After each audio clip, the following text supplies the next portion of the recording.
All right. We are live. Hi everyone. Good afternoon. Thanks everyone for who all have joined us today. We are having an exciting webinar in store for us today on AI, keeping up with the AI trends, what a developer needs to know. So before we get started with this exciting session, I wanted to quickly introduce myself, the community Rebase, which is hosting this webinar, as well as dear speaker who is here. So coming to the introduction, I myself is I'm Candida. I'm part of the community team of Rebase. Rebase is a community of, currently we are of 3,800 developers. We are very much active on Discord, and it's a community which is growing every day. So a part of some of the things which we do in our community, if you are a part of the community, which you can see us doing, is we have mentors of different, like 20 plus mentors we have from different companies like Uber, Microsoft, Google, etc., where they give their dedicated time to mentor our members in the community on different topics, be it system design, interview prep, career guidance, and so on and so forth. Apart from that, we also do webinars as this one and some exclusive webinars also for the community. We do also do networking sessions, a lot of virtual networking sessions, which on a weekly basis happen, and also offline sessions. Very much for all the Jaipur folks, excited meetup is going to come to you guys very soon. So we are very much pumped to that. So these are few of the perks, that comes as you join our community. So you guys can, hop onto our Discord server, be a part of our community. You'll get to meet a lot of passionate developers there. You can come and join and interact. You'll be probably seeing me also a lot there. So yeah, I'll be pinging in the link to join our community on the comments. You can, quickly hop in. Now, coming to our session for today, it's about AI. AI is becoming a buzzword in today's world, right? So there is a lot of improvements and innovations happening in the field of AI also. So as a developer, if you want to have that edge, you need to stay updated with the trends which is there. And that's why we wanted to bring this webinar to you. And today we have Anamik here who have joined us. Thank you, Anamik, for joining us. He's currently the engineer and manager at Tekion with 12 plus years of experience. He have successfully led a lot of projects across various fields like AI, fintech, SaaS platforms, and so on like that. It's an absolute pleasure to have you here. And maybe you can just give a short intro about you. Thank you, Canada. Thank you for organizing this amazing webinar by Rebase by Electro. So yeah, I'm Anamik. I have a decade of experience in the software industry. Graduated, almost 11, 12 years back, and over the past 10 plus years, I've worked in companies like Cognizant and in the insurance domain. Then with the intellect design arena, a banking product driven company where I was a part of their lending division and built products on the AI space over there. Then moved on to the startup ecosystem for quite some time. In my last stint, I was the director of engineering at an edtech startup, Space Basic, where I started the engineering division with just 3 members, scaled it up to almost 20 plus members, and saw the company through the various funding rounds like seed stage and series rounds. And currently, I'm with Tekion with almost for the last 1.5 years. And over here, I manage the engineering division's 2 products. One is the dealer experience, like whenever you go to buy a car, right, the dealer side, and then also like in any e-commerce experience, you see the secure checkout side, right, the cart and all of those things. That is another area I manage. So manage almost a team of 30 plus engineers, and yeah, very passionate about the technology space and what all the developers, what the future holds. It's a golden time for the tech industry in India. So yeah, excited to be part of this. All right, and we are all looking forward for this session. Hope this session is going to be amazing. So before we quickly start with this exciting session, I want to just give few tips. First and foremost, what do you guys want to know where you guys are from? LinkedIn Live audience, people who have joined us here. do post it in your comments, like, where you guys are from, what you guys do, and all. Would love to interact with you guys. And let's keep the session as much as interactive as possible. So as the session goes on, you have questions and all, right? So you can post in your questions in the comments. I'll be taking it live. I'll be sharing it with Anamik. He'll be taking it live towards the end of the session. So post in a lot of questions. And yeah, with that, we can get started. Over to you. Sure. Thank you, Anita. So I'll just share my screen.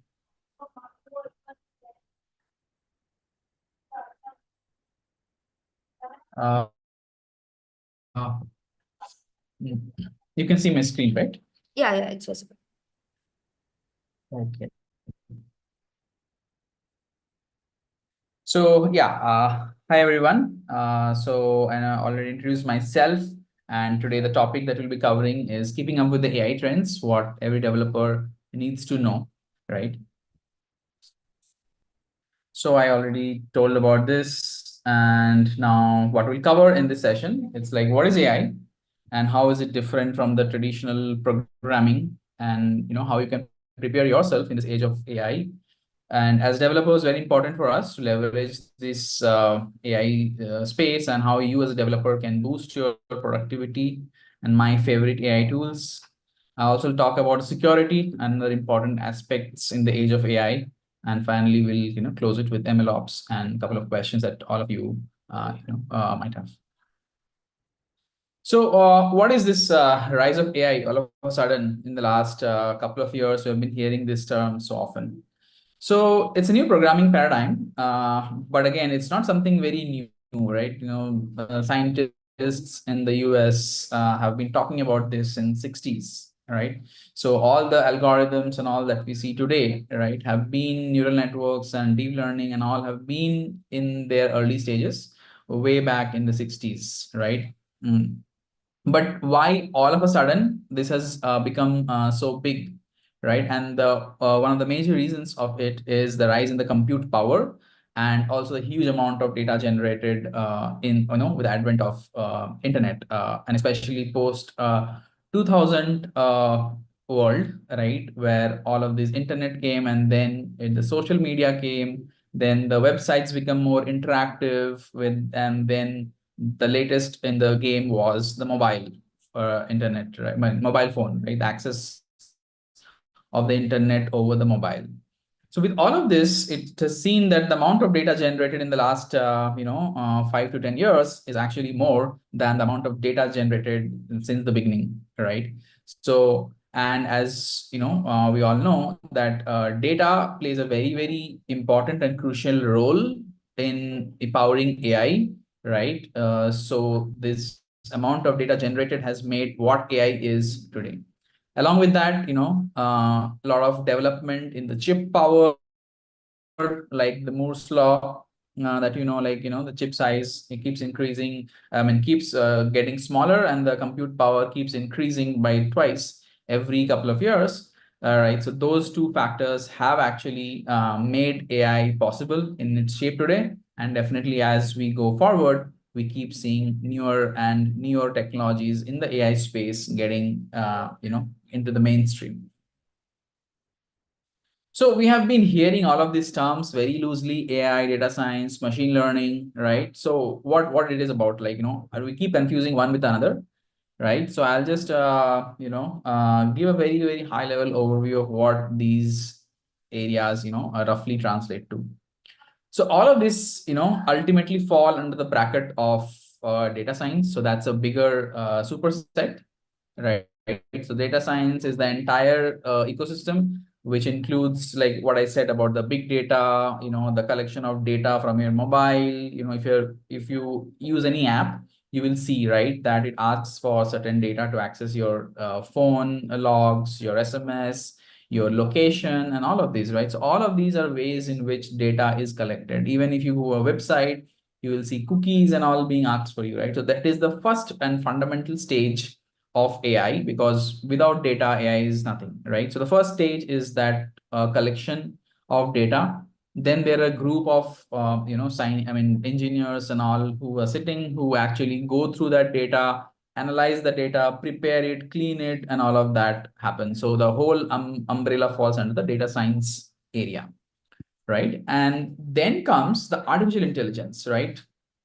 So artificial intelligence, again, is a very, very broad term, right? What we call artificial intelligence versus what actual, as a developer, artificial intelligence means are a little bit more nuanced. So artificial intelligence, again, very broad term for any machine to understand and take independent decisions and intelligent ones. And next, coming to the machine learning. So this is whatever you hear today, like ChatGPT, generative AI, and all of these things actually fall under this area, which is the machine learning, right? So that is what the algorithms that we develop, and with the supervised learning, unsupervised learning, reinforcement learning, all of these things, it actually helps, or whatever you see today in real applications, all are gift of machine learning. So if you look at the overall picture, machine learning is an extremely small subset of the overall data science picture, right? And also in that itself, artificial intelligence falls. So, and the question is, how is this AI different than any traditional programming that we have been doing, like Java, C++, Android, whatever. So if you look at traditional programming language, like you write a condition, right? You say, okay, if age greater than 18, do something, issue a driving license or something like that, right? So it's very structured, right? You have the logic already implemented in the system. So the only thing that you're expecting is the data that the end user or the client or a customer will enter into the system. And you already have the logical flows, the workflows and all built in. And if you give 18, it follows the logic and it gives you an output. Okay, let's go and issue a driving license. So very straightforward, very easy to find out, and if something goes wrong, and yeah. So now what is machine learning? How is machine learning different than traditional programming, right? So here is where, you flip it, right? You give a lot of data, right? And you have also given the output itself. So that is where you use the previous experience, right? You feed the lot of data into the system, basis which the system itself will learn a pattern into it, right? And that it will go ahead and create its own algorithm, or will create a sense of what this data means and how the various features or the parameters in this data set is linked to each other. And then when you give a new data set, right, then it will give you a probability and a probabilistic outcome. So a typical example is like, if in Google Maps, if you see that, okay, I want to travel from say point A to point B, and if it will give you a real-time information that, okay, today, 9 a.m. to 11 a.m. if you see, it will be a lot of traffic, office timing, you'll have a lot of reds, oranges and all. But suppose you also want to know what would be the time that might be taken if you're traveling at 9 11 p.m., right? The machine has been fed with a lot of this data, and that's why it can predict. It'll tell you, right? Hey, there's a probability that it will take anywhere between 30 to 45 minutes if you travel by bike, or X time in the range of this and this if you travel by car, or this much this time if you travel by bus or something like that, right? So it is a probabilistic mechanism that the machine is using. And how it is using it? Because it has been fed this data over a large or a long period of time. So that is how machine learning is different than traditional programming. Traditional programming is very logic based, 1 plus 1 is equal to 2. Whereas machine learning is more probability, that, okay, if 1 plus 1 is equal to 2 in the past, right, then the probability of 1 plus 1 becoming 2 now is somewhere between 90 to 100%, right? So that is how machine learning is a different, programming paradigm than a traditional programming. Now, the whole buzz in the last 1 or 2 years have been around generative AI. So there is another subset of the machine learning, which we call it as a deep learning, and that is where you might have heard words of neural network, right? So neural network is nothing but what scientists have done is that, they have gone deeper into our brains and found out that, okay, this is how typical human brain works, that there are multiple neurons which send signals to each other. And even if you see today, a lot of doctors, scientists and all have been trying to understand the human brain, and it's still a very, very vast area, and we have understood very little of it, right? So we have tried to simulate, scientists in the world have tried to simulate the same thing into the machine. And that's where the deep learning comes, where you have multiple layers of neural networks, right? You have convoluted neural networks and all of those things come into the picture. And generative AI is a subset of the same, deep learning, right? So whatever ChatGPT, LLM, and all of these that you heard, all falls under this area. Now, the big question that has been in the news for a lot of time, right? Will AI take away jobs, right? So, I get, every discussion, every meeting that I go to where we discuss about AI, like we always talk about, this thing, right? Is it the future? Are robots going to take over? Are our jobs in danger? So, I came across this very interesting meme, and I feel it's so true as a developer, at least. Days before OpenAI, we code for 2 hours and then end up debugging 6 hours. But with OpenAI and ChatGPT, I generate the code in 5 minutes, end up debugging for 24 hours. So I believe, hearing AI taking away jobs for the last 6 years. Yes, there are certain areas, and I'll come to that, where it might impact. But if you're a developer, I don't think that is going to happen anytime soon, right? And I'll tell you why. So what are the jobs that AI gonna take away, right? So like I said in the previous slide, that it's a new programming paradigm where you feed in a lot of data into system, and the algorithm itself will figure out how these parameters are linked, right? And that's why if you see some jobs which are very repetitive and monotonous, right? Jobs where there are patterns that can be easily identified, right? In those areas, you will be seeing that those might be, obsolete in a couple of years, right? It's not going to be fully obsolete, but yes, a majority, 60-70% of the work will be done by AI. You still need humans there, but that is where I feel. So simple examples could be, okay, write a blog. Okay, so if you have some ideas, very loose, rough ideas. Earlier, what used to happen is you have to be really good in writing, and then you have to formulate your thought process. You had to, write it, draft it, or, have it a reference with some of your friends or some person who is good in that area. But now you have an idea, right? You have an idea. You can, you have some, like you have your raw feelings. You just write it down like a note and feed it into the system, and the system generates a very, very beautifully well crafted, blog for you, be it or any post for you, right? So those are things where the patterns have been identified, and those are kind of like, look at it like a news agency, right? If they have editors and all, journalists who have to churn out so much of content every time, right? So in those areas, and maybe every time you don't have the time, or like with businesses, we always want to produce more, right? Because the consumption is also equally more. So we want to generate a huge bulk of this content, and so in that case, just having the points, noting it down, and give it to AI. AI is going to give you a very, very well-crafted, content like that. So similarly, be it any field, like be it, say, manufacturing, or in, any packaging industry, or even in the tech space, right? Wherever, say, example that I felt in my current company was that, okay, earlier, even for some, suppose I have to raise a request on the leave, or, I have to get somebody reassigned to a different manager. Earlier, I had to send an email, get it follow up 2-3 times, and then somebody will manually go and change it in the portal, right? But now with AI coming in, I see that, those all things could be done by just a chatbot, right? Where I just say, okay, change this, and all, the bot understands it and they do it, right? So in those cases, I see that, yes, this is where it takes away the monotonity of the job. But again, wherever there is a pure creative process, right? Say you write code, right?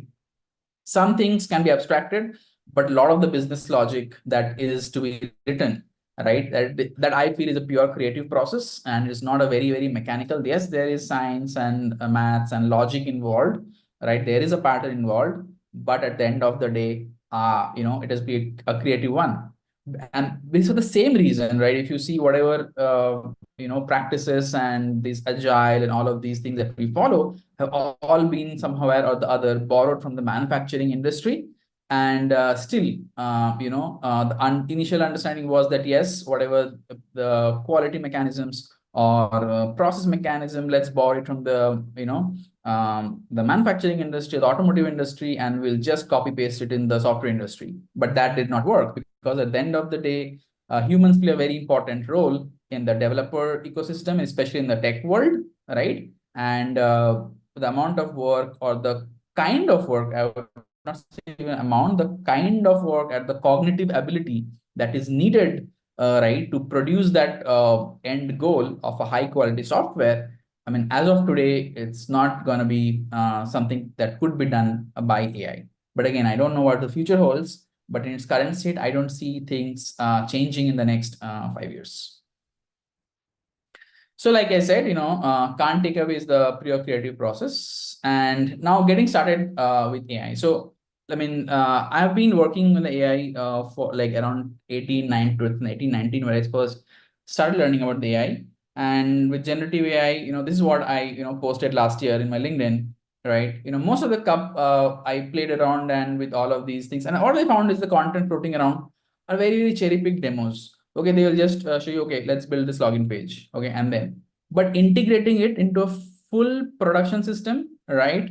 Real-time one is still a couple of miles away, right? So if I'm not saying if you are a developer who wants to learn AI, it's as simple, I feel, is like just learning another framework or programming language, and smart people can easily do it in 3 to 6 months max. So I don't think it's something to worry either from a developer point of view, right? But there is one caveat.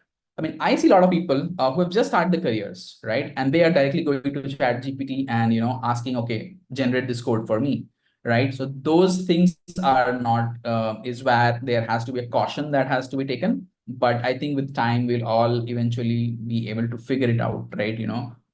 What is good for us, what is bad for us. Now, coming to an AI model, right? So, I mean, at the heart of all of this AI is ultimately a model, right? Whatever we call it as an AI model.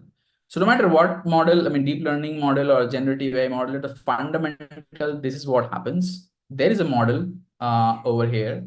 You input certain parameters in this, and basis that, you actually go ahead and tell it that, okay, if I give the XYZ data, right? Say, something else will be the output of it, right? And then there will be a human who's sitting there, and what they're doing is, okay, the computer or the AI model told that, okay, this is the output versus what is the actual output, right?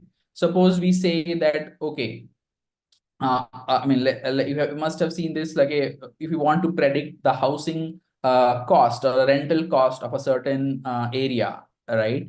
Of a 3 BHK. So you give a lot of data about how 3 BHK of 500, I mean, 1500 square feet, 1200 square feet, 800 square feet, it costs you, say, somewhere around, say, 1.5 crores or 2 crores in that range, right? So now when you actually give a data that, okay, if there is a 3 BHK in this locality, and it costs you, and it is of, say, 1700 square feet, the model will tell you, hey, there is a high chance that your price should be, say, 1.72 crores.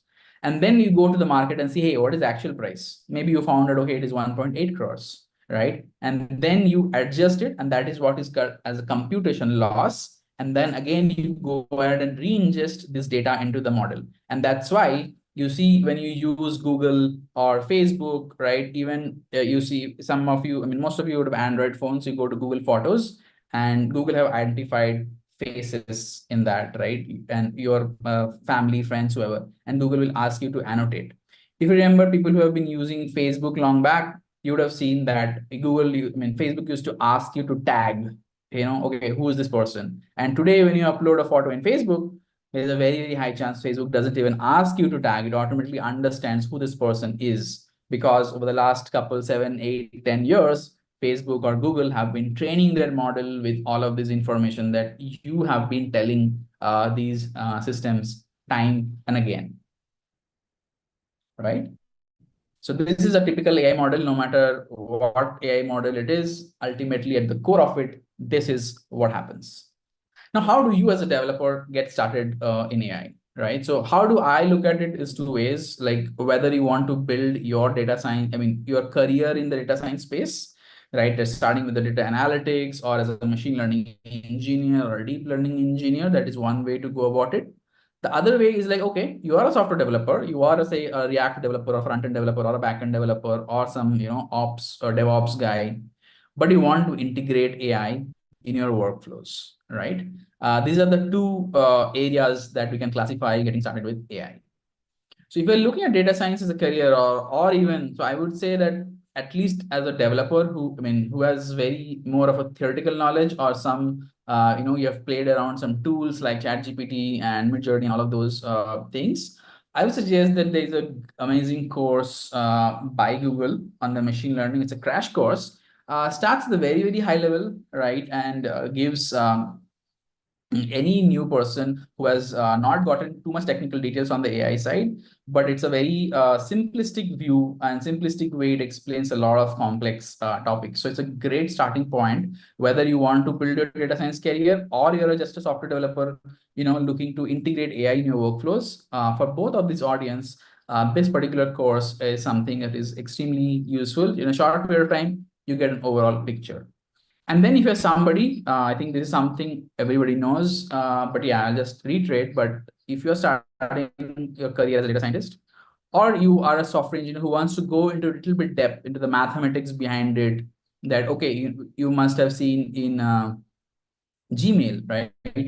When you type something, it predicts, okay, what will be the next word or what will be the next line, and you just tab it and it autofills that thing. So how does those things happen? Or if you have used this online, Grammarly and all, where it understands, okay, what is your spelling mistake and how it should have been corrected, or it gives you, okay, this grammar is not correct. I mean, how those kind of things work actually? What's the maths behind it, right? So in those cases, like you can get started into the machine learning intro by Andrew NJ, available on the Coursera site, right? Now I'll cover in the next, how do you integrate AI in your workflows? So understand this, AI in itself is nothing, right? Like I said, it's all the data, right? At the end of the day, it's the data that matters. AI in itself is just an icing on the cake, right? And don't use AI for the sake of just using it. If it can be solved by pure old traditional algo-based coding like automation, right? Let's use that, right? First, you use that. If AI only use when there's a real problem, right? Use it to solve complex problems effectively, right? And just because, okay, there is a AI is a buzzword, okay, so just let's put something on it just for the sake of doing it.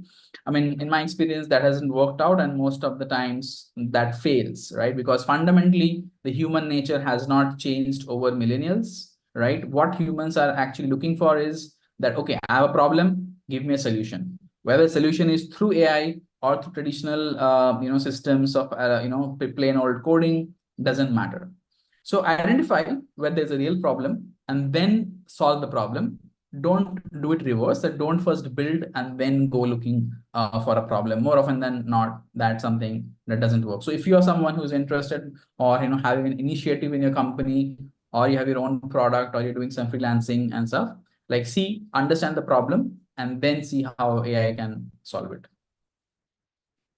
So now coming to the developer part, like I think, extending conversation on how you as a developer can use AI to boost your productivity. So what I have, these are a couple of areas where I have personally tried, and I have encouraged my team members to try, and we have actually something we use right on a day-to-day basis, is to generate the test cases, right? If you remember, the first area where I talked is to repetitive, monotonous jobs that nobody wants to do, right? So you all want to write code. We all want to generate these, ship out these shiny new features, which our product team asks or a business asks, and that's where we get happiness, right? But at the end of the day, it's the quality that matters, right? And I mean, nobody wants to write these test cases, the assertions, and all of those things, but it's something which is a very, very integral part of our coding journey. And that's why I have seen that AI can be a huge boost. Like if you are, generating a unit test cases using JUnit and all, you just copy paste that particular snippet of code, right? And ChatGPT or whatever source, whatever GitHub Pilot and all, whatever you use, right? It will just go ahead and generate the test cases for you. You cannot use it in its raw form, but I would say that, it gives you a 30-40% boost. The time taken maybe would have taken, say, 1 hour to write that. Maybe now you can do it in 10 minutes, just modifying the test cases generated by it, right? Then is another code documentation. A big problem in most of the companies, like, we all love to write and do the actual engineering work, versus documentation and all of these things are something which we all feel very, very lazy, or, feel there's a lot of friction that developers have.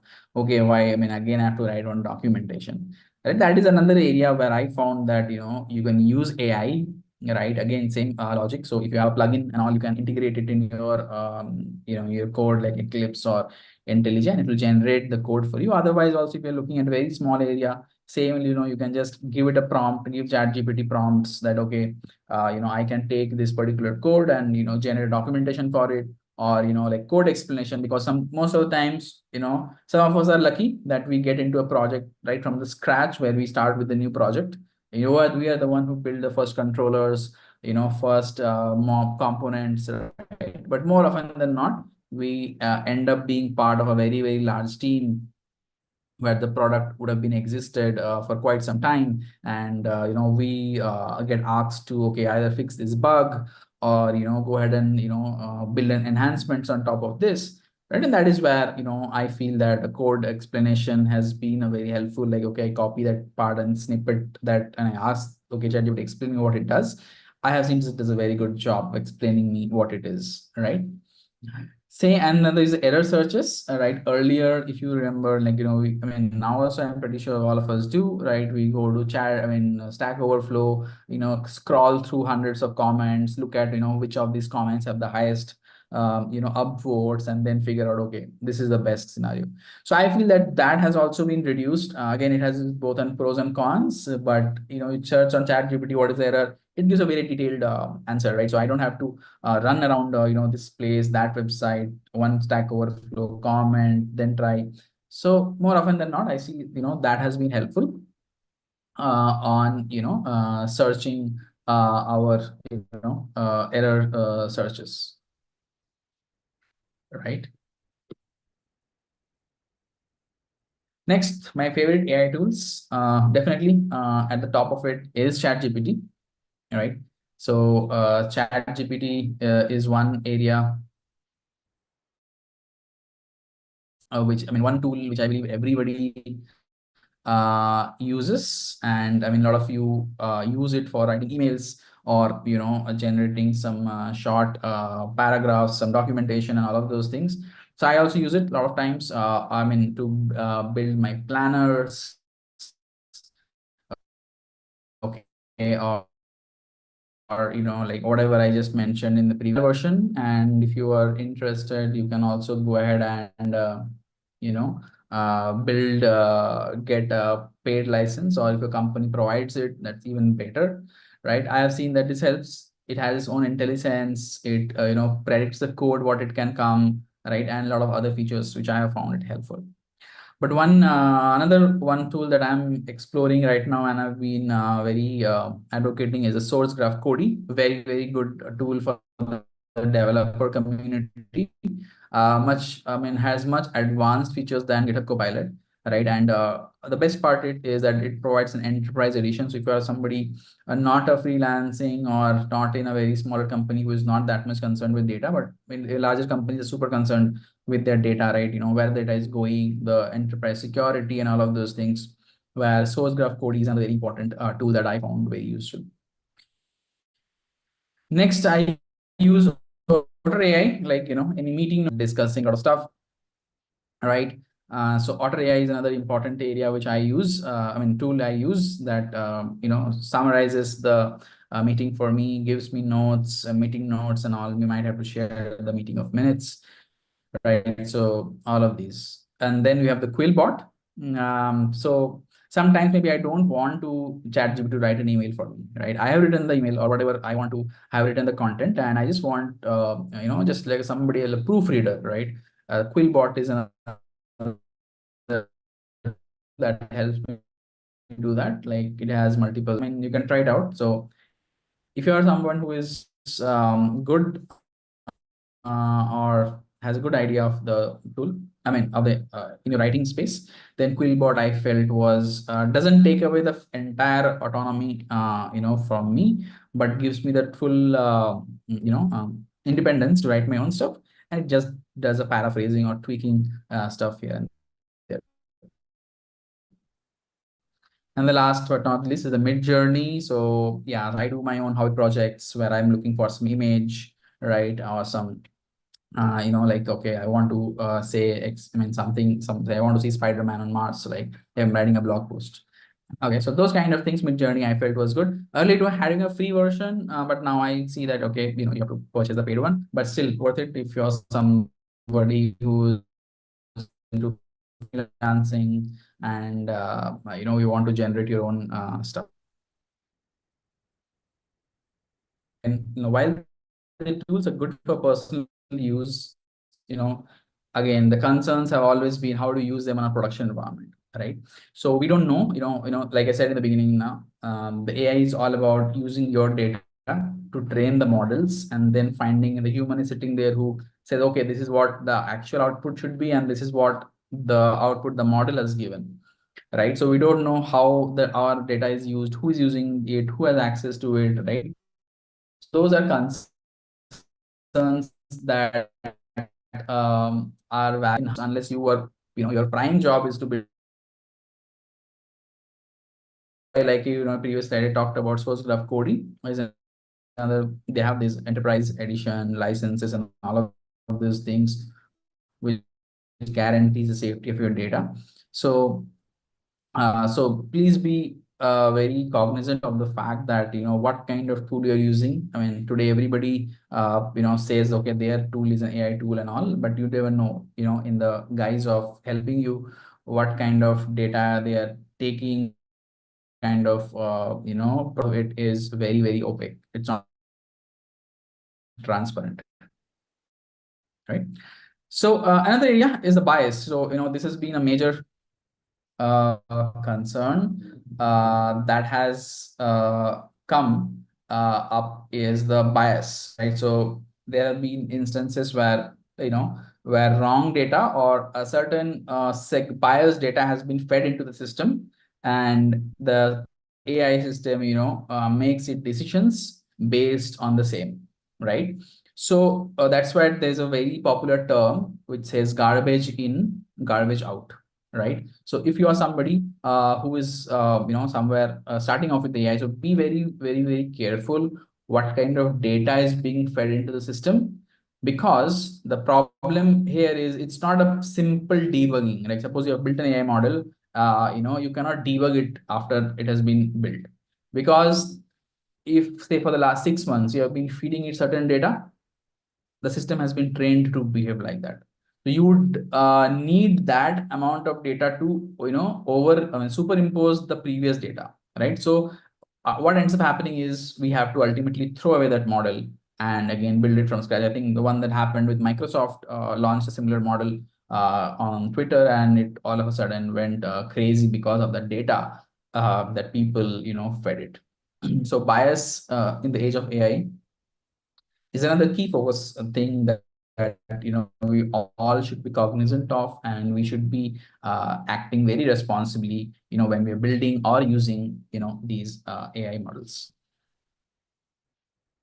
Last, I just want to cover the ML ops, right? So we all know that how a typical engineering cycle works, right? So, but how do you actually go ahead and develop these kind of systems, right, into the production? So the first is the ML ops is nothing but machine learning ops, right? So earlier it was dev and ops. Ops is nothing but operations, and that's where you use how you deploy it into the cloud, right? What kind of CI/CD pipelines you have, how do you feed that data into the system, how do you do it real time, how do you accept the user feedback, right? Those, because if you see in Google Maps or any of these, they give you suggestions and then they say, hey, how did we perform? You give a thumbs up or a thumbs down. Or even if you see in Netflix and all, when you watch a movie, then it asks you, hey, did you like this, or was it not for me, right? Something like that. And Netflix uses those data to recommend you more stuff, right? That is what is happening in real time, right? It is not, somebody's not sitting there asking you for data, neither they're asking you to fill up any form and all, right? So those kind of things are happening in real time, and that is where ML ops comes into the picture.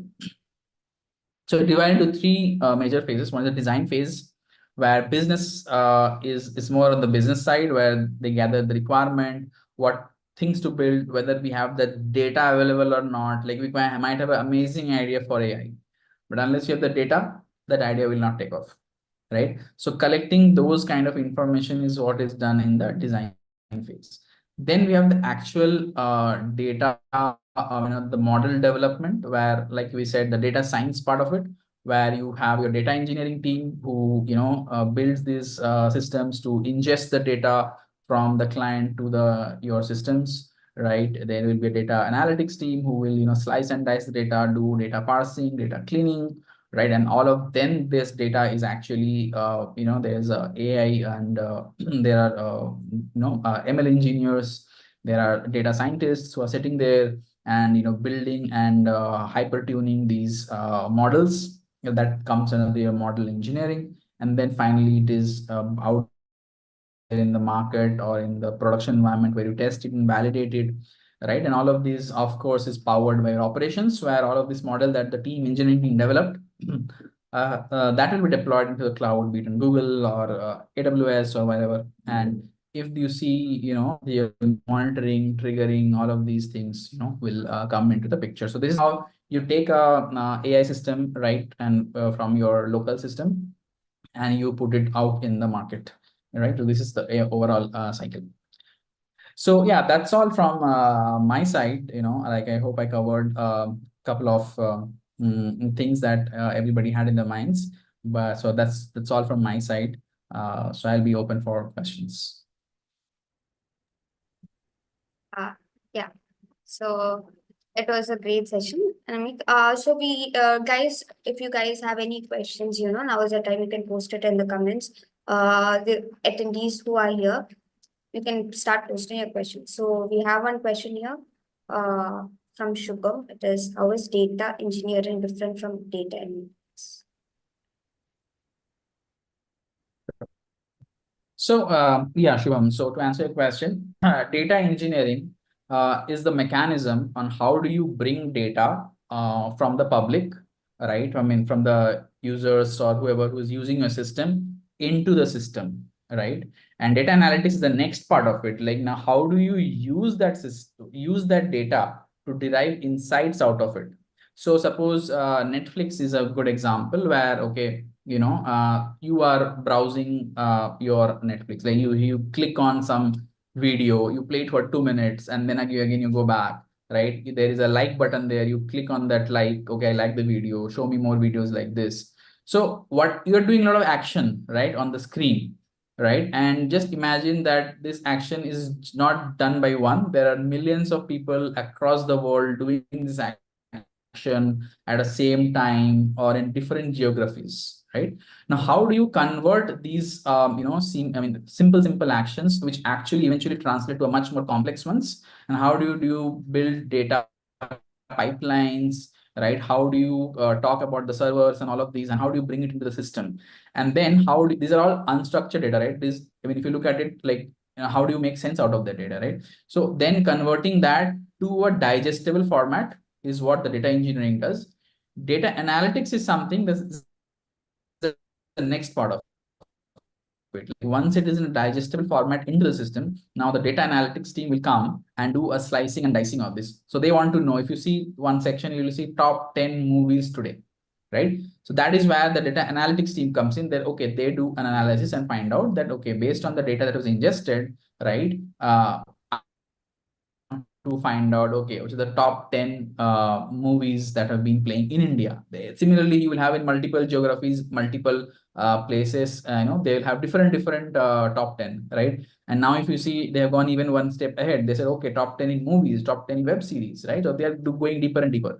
So that's the analytics part of it, which the data analytics team will do. So that's how data engineering and data analytics is different. Okay. So we did get few questions from the community members, as I mentioned. So since the last topic which you covered was from ML ops, we'll get with that question itself.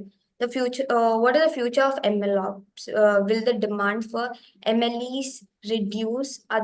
And other domains in ML like series, like what is the demand for SWE versus MLE? Got it. So see, like I said in the beginning, right? Like AI is just the icing on the cake, right? It's a new domain. But unless and until you have all the basics ready, right? Uh, uh, it doesn't. AI will not stand its ground. So AI always will sit on something, but it cannot survive on its own. Just give me 1 second. My battery is about to die.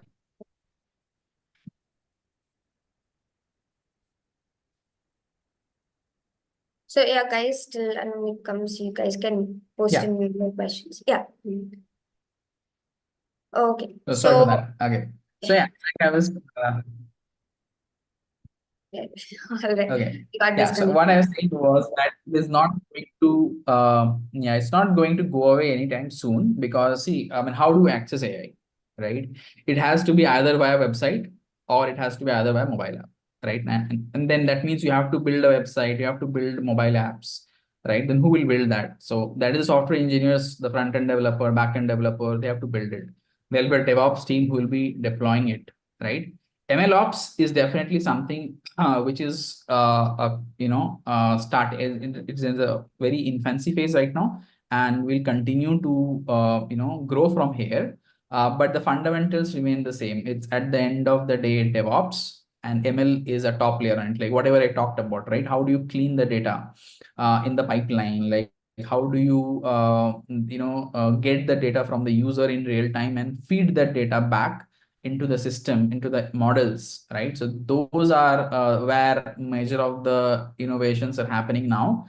And I mean, the fundamentals though remain the same like a DevOps, but definitely it is getting more and more complex as the amount of data increases. The type of the models also are, getting super crazy right now with the generative AI coming in. The LLMs, where do we deploy those, right? So that is where a lot of complexity is arising. But yeah, I mean, I don't think traditional things are gonna go away at all, right? Because AI, ultimately will sit on that. Like unless you have the data engineers, unless you have the data analytics teams, right? So AI will not be built on the, without any base, it cannot be built. So yeah. Okay. So the next question is how to approach the integration of multi models AI framework into complex systems. So in a typical enterprise system or any company also, right? You will have dedicated teams, or even if you don't have, like, in a startup ecosystem, you will might have the same person doing it, but right. So a typical example could be a warehouse, or like, when you order something on Zepto or on Swiggy or Big Basket and all, right? There, if you see, there is a multi-model AI framework that is used. So what modern retail, like if you have seen the video on Amazon, Amazon Fresh, right? Where somewhere in the US, Seattle or somewhere, they built a very modern, retail store experience. So you go and then you can have all the items there. Suppose you are using your mobile to find out, okay, I want a packet of, say, some fancy milk carton, right? That is where your visual whatever the visual AI, right? Your computer vision and all of these are coming to the picture. So that is one team who will be working just on the computer vision, right? Then there'll be another team, say, working on the pricing of it, right? Okay, well, I'm predicting that on a Sunday from to 12 p.m. to 2 p.m. the store will be moderately empty, but I'm predicting that most of the users will come from 6 p.m. to 10 p.m. So that is another team who is working on the prediction part of it. Or maybe I'm a customer who have been visiting that store very often, right? So some other team is working on the recommendation part of it, right? Okay, based on the purchase behavior of this particular user, I should target more amount of certain product for this particular customer, right? So if you look at it at a overall level, it's a complete user flow. And from an engineering perspective, what ends up happening is different teams are working on that, right? There's a separate computer vision team, there's a separate recommendation team, there's a separate prediction team for the footfall prediction team. And all of these are nothing but some separate packages, right? And that is where the ML ops team or the DevOps team will figure out using the mic, and again with the data engineering team and the software engineering team all have to sit together, and they will actually draw out. There will be a product manager or business teams or your architects, right, who actually draw out the workflow, right? Okay, how does all of these systems interact with each other, right? Because at the end of the day, even these, how do typical your app or your website access these AI/ML models? It is through APIs, right? You input certain parameters, right, in a body payload, and you get certain response back, right? So that is how this all multimodal AI frameworks will fit into the overall picture. All right. So there's one interesting question from LinkedIn. Have you ever seen any use case of AI in the field of IoT? Yeah, I think the typical example, good example is the car parking, right? So like I said, the footfall is another good example, which mostly shopping malls in the US and all are using it. Even in the Google, if you see, right? So if you see, Google does it a little differently using your location of your mobile phones and all, where you say, okay, I want to visit this place, all right? And you are saying that, okay, the probability of this place being crowded at this point of time is very high, right? It gives you a graph that, okay, during 2 p.m. to 4 p.m. this is the typical crowd and all. So what malls and all are doing is they actually have when you walk in, right, you have this a door where they have that beep sound, right, when you walk in. That is actually used to capture the footfall. So the malls in the US are getting advanced in that case, where they are actually using that IoT devices to capture the footfalls and then predict it, and not just relying. And basis that, they're also seeing, okay, which area in the mall is where most of the people come. So, and that's why the mall design, right, or a retail store design, if you see, even if today, if you see, there is a science behind how your retail stores are designed, right? You will see that even when you're standing right in the counter, there are some chocolates and all, some small things, low quantity price things that are actually present there, right? So that is one area where supermarkets and shopping malls using IoT. Another good example is your parking, right, in large spaces where there's a lot of parking demand. That is where it is used. Oil and this oil industry is using IoT and AI in a lot of places, that you want to understand where in a typical oil rig, right, where the machineries and all, that you extract the oil from the ocean bed and it flows all the way into some system, right? Their sensors are placed, right, where if there's a leak or there is a pressure that goes high, right, it gives you a monitoring system, right? And that is where AI is used to analyze those data, right, in that. And then the engineers actually, when the next time they're doing something, or they optimize the whole process based on that. So that is where IoT and AI is being used very often. Okay. There's one question from in the piece of LLM ops itself. What gets covered in LLM ops? How is it different from ML ops? So, see, fundamentally, like I said, it's not very different, right? But it's just, like as you grow, right, as the years pass by and more developments are made, every area is getting super complex, right? Earlier, it would have been all classified under MLOps, right? That, okay, it's a machine learning model. There'll be a simple model, and that would do everything, and you deploy it on cloud. But then came, okay, now there's a separate model for computer vision, separate model for recommendations, separate model for something else. So there is one level of complexity. Now it is going even more complex, like with LLMs, like large language models, or that getting super more refined. The amount of parameters needed itself is very high, right? A typical AI model on recommendations and all would take maybe say 12, 15 parameters, but with LLMs and all, you need billions of parameters, right? So the data engineering part that you need to create, the pipeline that you need to create itself to give real-time data or even training data to an LLM is extremely complex. Look at the amount of computation power needed, right? So that itself has now become super sophisticated, super complex. So that's why there is a separate area that has been carved out from MLOps itself, right? So there might be a separate set of people who will be just working on LLM ops, and they will in turn, the ML ops is a larger umbrella under which this LLM ops will fit in. Okay. So, Sindhu, who have joined us, have shared a question. What are the applications of AI and ML in cybersecurity? And if some attack involves AI model to attack our system, how can we overcome it? So, yeah, last 2 weeks, there have been a lot of news about this, like with Microsoft going down due to not cybersecurity, but an update on the cybersecurity. And I also know a couple of instances where a lot of companies have been attacked. So, there is, frankly, if you really ask somebody who's really knowledgeable about it, like I don't think there is any way to guarantee that it will not happen, right?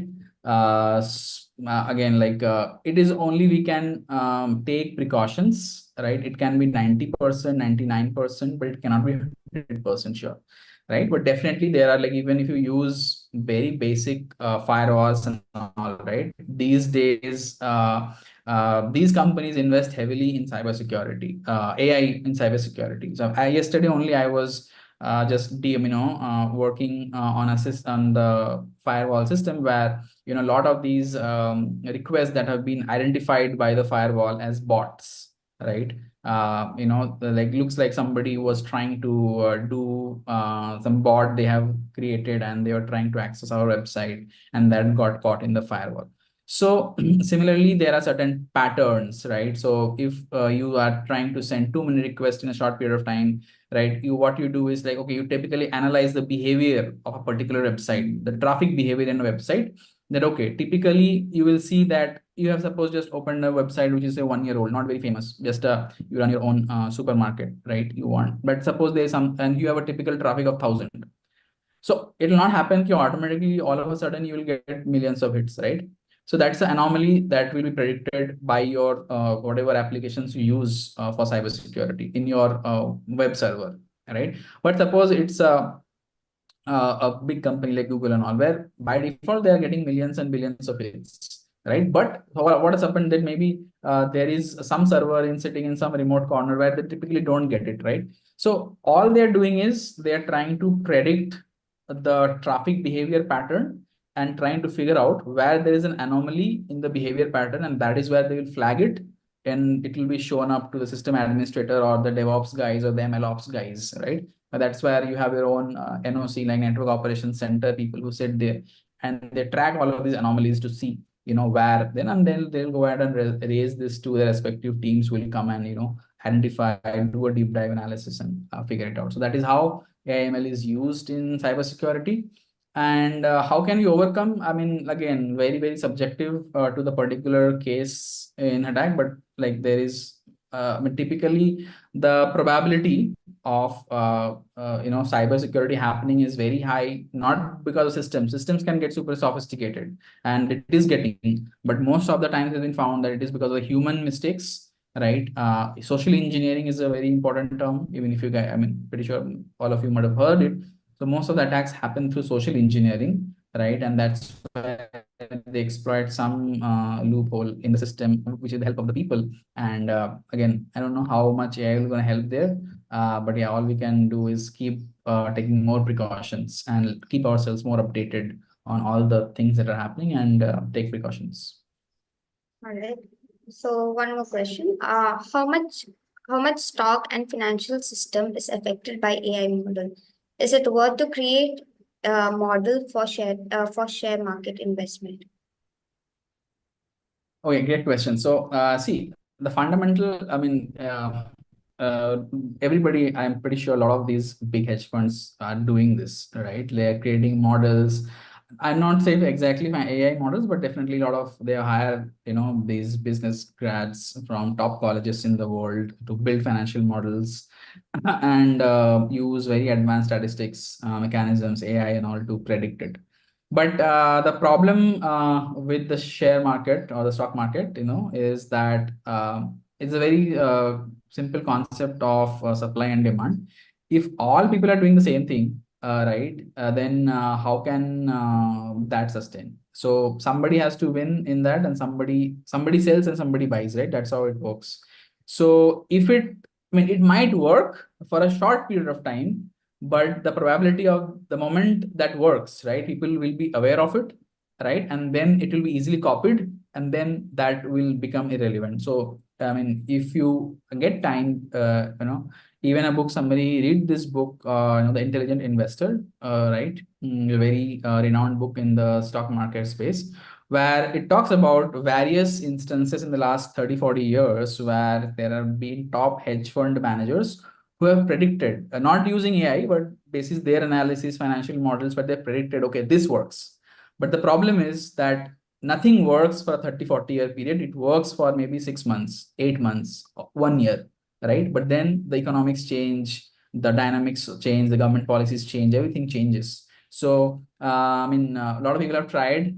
Maybe these big companies, keep trying it. It works for a certain time frame, but it's not very. It's not a foolproof system that keep working forever. Okay. So coming to the last question, someone had asked on over to LinkedIn to share resources or specifically on NLP. So if you have any resources like that, you can maybe share it later on. I can share it in the community. So yeah. Sure. Apart from that, also, if you have any other resources, if you want to share it with the community, I'll be more than happy. You can share it over to me. You guys can come and visit our server, Discord server, where I'll be sharing the video, this recording here, and the PPT which has been shared by Anamik today. I'll be sharing it there as well. There are a lot of questions also that came in. So I'll share those questions also with you when you have free time and you can answer it. I'll be posting those questions as well in the community. Let's just not end this conversation here. Let's keep the conversation still going on in the community itself. So guys, you can just visit our server, keep the communication going. If you still have more questions, you can share it there. Obviously, there'll be other people also ready to interact, and also I'll be more than happy to involve Anamik also into the conversation. This is not ending it here itself, but then yeah, this was truly a very insightful session. I'm pretty sure for a lot of people, the number of questions that came in itself was a testimonial for how good this session was. So thank you so much for this insightful session. If you have any last advice that you would want to give for the people out there watching you. Sure. So I also thoroughly enjoyed this session, and it was a great answering to everyone. Very insightful questions on the stock market, cybersecurity, right? Also ML ops, right? So I'm very happy to see that people who are just starting off or into the system, into the software system for some time, are quite abreast of all the things that are happening in the AI space. So that's a very good sign. So my advice is that my parents also keep asking me, friends not from the tech industry keeps asking me, and I have very lengthy debates with them that is AI going to be replacing humans? So yeah, I don't think it's going to replace humans, but it's definitely going to be replacing those humans who are not updating themselves with AI, right?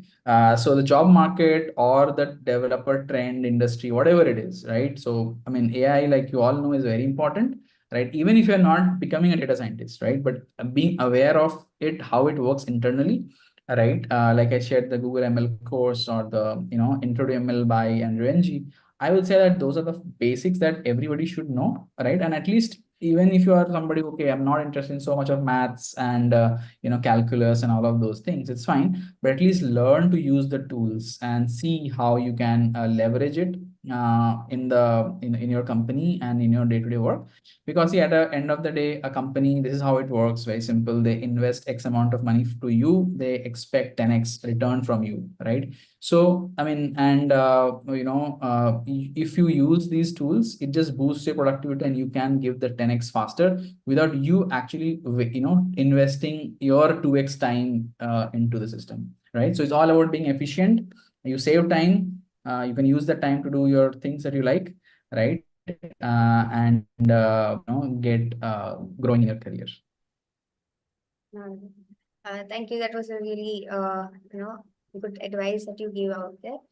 So yeah, once again, thank you so much, Anamik, for spending your afternoon here on a weekend with us for a hour of lot of learning for a lot of people. I'm sure this have been very much useful for people who have joined us today, and people who will be revisiting this video also. As I mentioned, if you guys have more questions, do post it in the community. We'll be happy to take forward. I'll be sharing it with Anamik. The resources, everything will be shared. The link to join the community is there in the comments. You can get access to it. For all the questions that have been unanswered, we'll get back to the questions. Don't worry about that. Yeah. So everyone, have a great day. Thanks for joining us once again. Thank you, Anumik, for joining us and giving the session. Hope to see more sessions from you as well in future. Sure. Thanks, Anita. Thanks everyone for joining the session. Thank you.